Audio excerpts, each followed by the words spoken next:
Hello everyone. Social science के civics में आज चैप्टर नंबर 2 स्टार्ट करेंगे, जिसका नाम है role of the government in health. यानी हेल्थ सेक्टर में गवर्नमेंट का क्या रोल होता है, क्या योगदान होता है, इसके बारे में पढ़ना है। ये चैप्टर में बेसिकली 3-4 टॉपिक्स पे बहुत ब्रॉडली डिस्कस करेंगे। यानी ये जो गवर्नमेंट होती है, ये हेल्थ सेक्टर को क्यों प्रमोट करती है, कौन कौन से टाइप के हॉस्पिटल्स होते हैं और इंडिया में बेसिकली, और कौन कौन से ऐसे डिजीजेज हैं जिनको कंट्रोल करने के लिए गवर्नमेंट ढेर सारे स्टेप्स लेती है। और ये क्या रूरल अर्बन सेक्शंस की जब बात करते हैं, पुअर्स की बात करते हैं या फिर अमीर लोगों की बात करते हैं, तो क्या हेल्थ जो एक बहुत बड़ा इशू होता है किसी भी व्यक्ति के लाइफ में, वो क्या इक्वालिटी दिला पाता है उन लोगों को जो बहुत ज़्यादा गरीब हैं, उसके बारे में ये पूरा का पूरा चैप्टर है। सबसे पहले हेल्थ की डेफिनेशन की अगर बात करें तो हेल्थ क्या होता है कि हमारी एक ऐसी एबिलिटी जो हमें किसी भी इलनेस से, किसी भी सिकनेस से, इंजरी से फ्री रहने में मदद करती है, उसको क्या बोलते हैं? हेल्थ बोलते हैं। एक एबिलिटी होती है। अब ये जो हेल्थ है, ये दो तरीके के हेल्थ हो सकते हैं। ये मेंटल हेल्थ भी हो सकता है और फिजिकल हेल्थ। मेंटल हेल्थ का मतलब कि अगर आप स्वस्थ तब कह जाएंगे कि आपके दिमाग में कोई भी मानसिक तनाव ना हो, किसी बात की चिंता नहीं है, तो आप बोलेंगे कि आप मेंटली क्या है, फिट हैं। मेंटली आप क्या है, फिट हैं, आप हेल्दी हैं। दूसरा फिजिकल हेल्दी का मतलब क्या हो गया कि आपके शरीर में किसी भी प्रकार की कोई इंजरी नहीं है, कोई इलनेस नहीं है, तब आप कहे जाते हैं कि आप क्या हैं, फिजिकली फिट है, फिजिकली आप हेल्दी हैं। कोई भी जब हेल्दी बॉडी होती है, वो क्या होती है कि उसको ऑपरेट करना या जो बॉडी फंक्शन करती है वो बहुत ही ज़्यादा फ्रीली फंक्शन करती है और एफिशिएंटली काम करती है। कि कोई भी काम में मन लगता है, कोई भी काम बहुत तेज़ी से कर पाते हैं और प्रोडक्टिविटी जो होती है वो बहुत ज़्यादा अच्छी होती है। जब हमारा हेल्थ अच्छा रहेगा तो हमारा लाइफ स्टाइल भी अच्छा होता है और हम बहुत लंबे सालों तक, बहुत लंबे समय तक जीवित रहते हैं। जब बात करते हैं किसकी, health sector India, health sector का मतलब कि एक ऐसा, ये चैन ऑफ हॉस्पिटल्स होते हैं। चैन ऑफ हॉस्पिटल का मतलब कि इसमें हेल्थ केयर किसको बोल सकते हैं कि हॉस्पिटल्स है, कोई बीमारी हो गया तो उसकी दवा बनाने वाली कंपनियां हो गई, वो दवा कितने प्राइस में मिलेगी, नहीं मिलेगी, किसी भी दवा का अगर ट्रायल करना है कि वो ह्यूमंस के लिए कितना फ़ायदे है या नुकसानमंद है, तो इसके लिए पूरा का पूरा एक क्या होता है, सिस्टम होता है। उन सारी चीज़ों को मिला करके हेल्थ सेक्टर बोलते हैं। अब हमें डॉक्टर बनने के लिए बहुत सारी पढ़ाई भी करनी पड़ती है, तो उसमें आपके कॉलेजेस भी आ जाते हैं, मेडिकल कॉलेजेस बोलते हैं। तो इसमें कुछ डाटा है जिसके बारे में हम डिस्कस करते हैं। ऐसा ये देखा गया है कि पूरी की पूरी दुनिया में सबसे ज़्यादा मेडिकल कॉलेज अपने इंडिया में ही पाए जाते हैं। और इंडिया ही एक ऐसा कंट्री है जो पूरी दुनिया में सबसे ज़्यादा डॉक्टर्स हर साल ग्रेजुएट होते हैं। अगर दवा की प्रोडक्शंस के बारे में बात करें, जो दवा हम बनाते हैं, जैसे आप बहुत सारी दवा मेडिकल स्टोर पर जाते हैं तो तरह तरह की दवाएं रखी गई हैं, तो पूरी दुनिया में चौथे नंबर पे मेडिसिन प्रोड्यूस के मामले में भी इंडिया का नंबर आता है। अगर डॉक्टर्स की बात करें तो बहुत सारे डॉक्टर्स जो है अर्बन एरिया में ही सेटल होते हैं। अर्बन एरिया में इसलिए क्योंकि वहाँ पे क्या होता है कि पेशेंट जो होते हैं पैसे वाले होते हैं, अमीर लोग होते हैं। तो जो भी डॉक्टर्स जो होते हैं प्राइवेट सेक्टर वाले डॉक्टर्स, वो अपने हॉस्पिटल्स अर्बन एरिया में बनवाते हैं क्योंकि उनको ज़्यादा पेशेंट्स वहाँ मिलते हैं, ज़्यादा वहाँ पे फैसिलिटी अच्छी होती है, लोग अपना इलाज कराने के लिए उन लोगों के पास जाते हैं।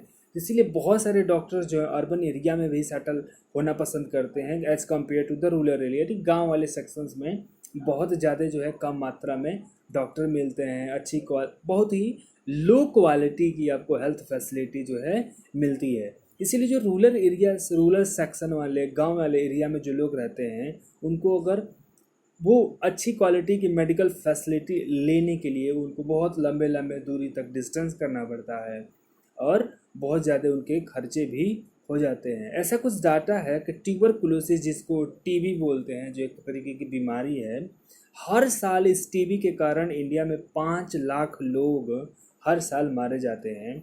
और मलेरिया, जो एक मच्छर के काटने से आपकी बीमारी होती है, हर साल इंडिया में कम से कम 2 मिलियन यानी 20 लाख केसेस मलेरिया के इंडिया में देखे जाते हैं। धीरे धीरे क्या हो रहा है कि जैसे जैसे कि समय बढ़ता जा रहा है, वैसे वैसे हेल्थ हेल्थ केयर की जो फैसिलिटी है, यानी कि हर जगह मेडिकल स्टोर्स का खुलना, प्राइवेट डॉक्टर्स का प्रैक्टिस करना, या फिर छोटे छोटे जो सरकारी अस्पताल होते हैं उनका भी बढ़ना धीरे धीरे देखा गया है कि इंडिया में ये फैसिलिटी जो है इंक्रीज हो रही है। अब चूँकि इंडिया में जो हम भी है हमारे वहाँ चूँकि बहुत ज़्यादा मेडिकल कॉलेजेज हैं, हमारे वहाँ डॉक्टर्स बहुत ज़्यादा पढ़े लिखे हैं, वो डॉक्टर्स ज़्यादा मात्रा में निकलते हैं।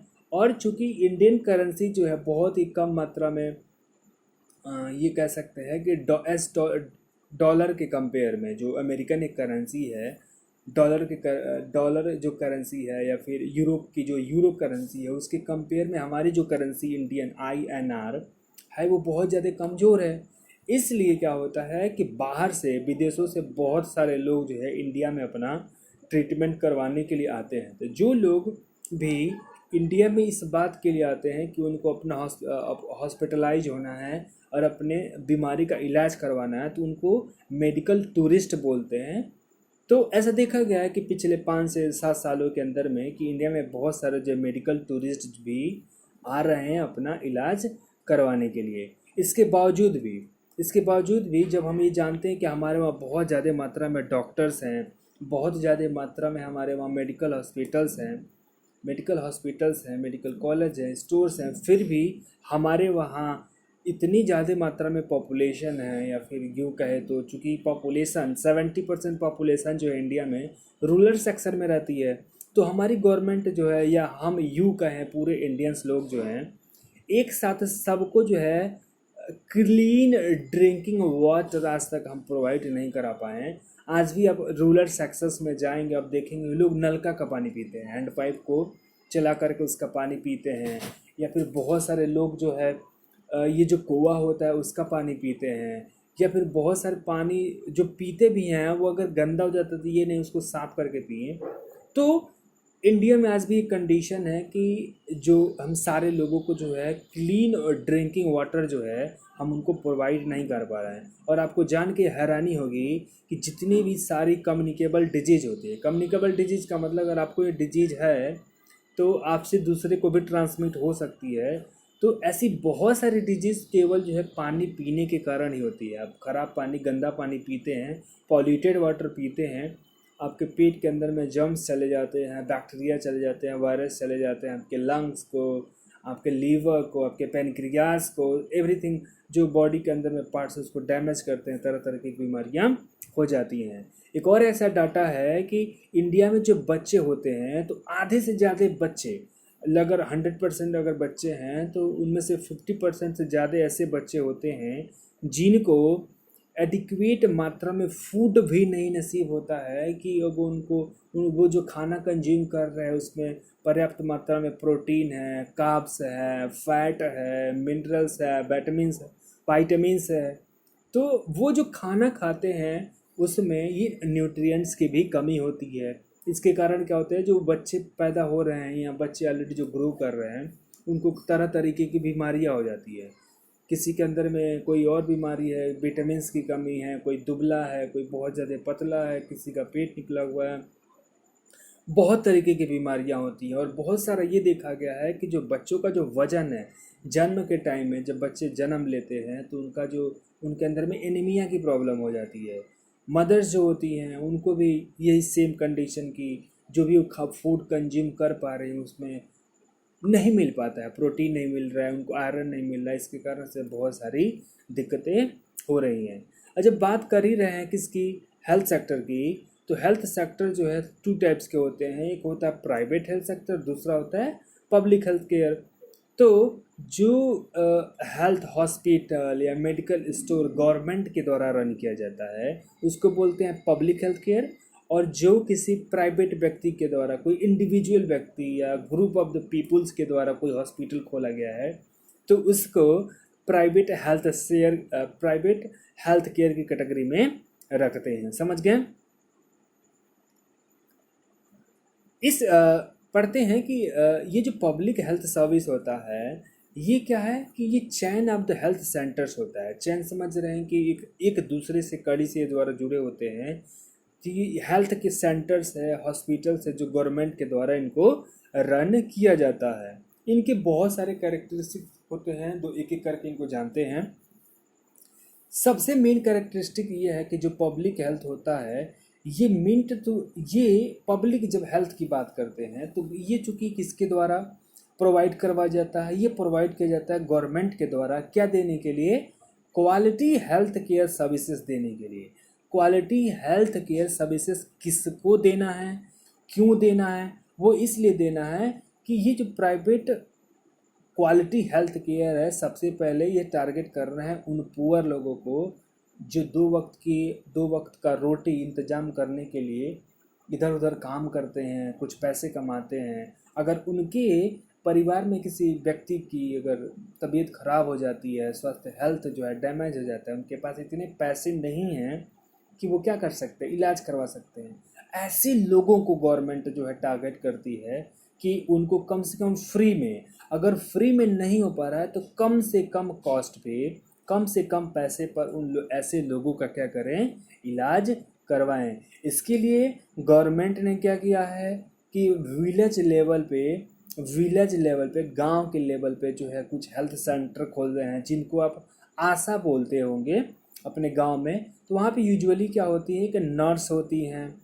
और एक विलेज में कुछ हेल्थ वर्कर्स होते हैं। जैसे कि पोलियो का वैक्सीनेशन करवाना है, ठीक है, बच्चों को पोलियो की दवा पिलवानी है, तो गांव-गांव में क्या होता है कि जो आशा लोग होती हैं या फिर हेल्थ वर्कर्स हैं, वो क्या करती हैं, हेल्प करती हैं जो बड़े बड़े डॉक्टर्स होते हैं या उनकी मदद करती है, क्योंकि ये लोकल के लोग हैं, इनको पता है कि कौन से घर में बच्चे हैं नहीं हैं, कौन से घर में प्रेग्नेंट वुमेन्स हैं कि नहीं हैं, उनको दवा डिस्ट्रीब्यूट करना है, तो उनको सारी चीज़ों की ये क्या होती है, नॉलेज होती है। तो ये गवर्नमेंट ने व्यवस्था कर रखा है कि गवर्नमेंट ने विलेज लेवल के ऊपर में व्यवस्था कर रखा है कि हर एक गांव में कम से कम एक नर्स हो और विलेज हेल्थ वर्कर्स हो। उनको ट्रेनिंग भी प्रोवाइड की जाती है कि जैसे जो कॉमन इलनेस होते हैं, सर्दी जुकाम हो गया या फिर चक्कर आना हो गया, वुमटिंग हो गया, ऐसे जो है इनको क्या की जाती है, ट्रेनिंग दी जाती है। फिर जैसे अगर कोई वुमेंस प्रेग्नेंट हैं तो उनको कौन सी दवा कौन सा भोजन करना चाहिए नहीं करना चाहिए, ये सारी चीज़ें एडवाइस देने के लिए गांव में क्या रखी जाती है, एक आशा रखी जाती है। और इनके ऊपर में एक डॉक्टर्स का क्या होता है, सुपरविजन होता है, जिनको बोलते हैं primary health sector, primary health centre PHC। Primary health centre हर एक गांव में या एक गांव का जो ग्राम सभा होता है वहाँ पे ये खोल दिया जाता है। ये बेसिकली किसको कवर करते हैं, रूरल एरिया को। इसके ऊपर में एक हेल्थ सेंटर होता है, यानी प्राइमरी हेल्थ सेंटर के ऊपर में होता है CHC, मतलब कम्युनिटी हेल्थ सेंटर। समझ गए, कम्युनिटी हेल्थ सेंटर यानी दो चार ग्राम सभा को मिला करके कम्युनिटी हेल्थ सेंटर हो गया।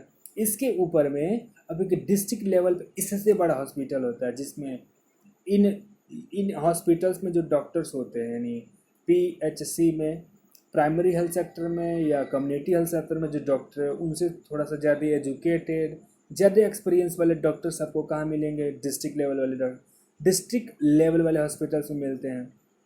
तो इनको क्या बोलते हैं, डिस्ट्रिक्ट हॉस्पिटल्स बोलते हैं। और यहाँ पे भी जो है इनको भी सुपरवाइज करने के लिए जो है मेडिकल कॉलेजेज होते हैं। और जितनी भी लार्ज सिटीज होती हैं, जितना बड़ा अगर सिटी होगा उतने ज़्यादा जो वहाँ पे गवर्नमेंट जो हॉस्पिटल्स हो सकते हैं, नहीं भी हो सकते हैं। यहीं पे चैप्टर को ख़त्म, लेक्चर एंड करते हैं, इसके आगे नेक्स्ट वीडियो में। Okay, thank you.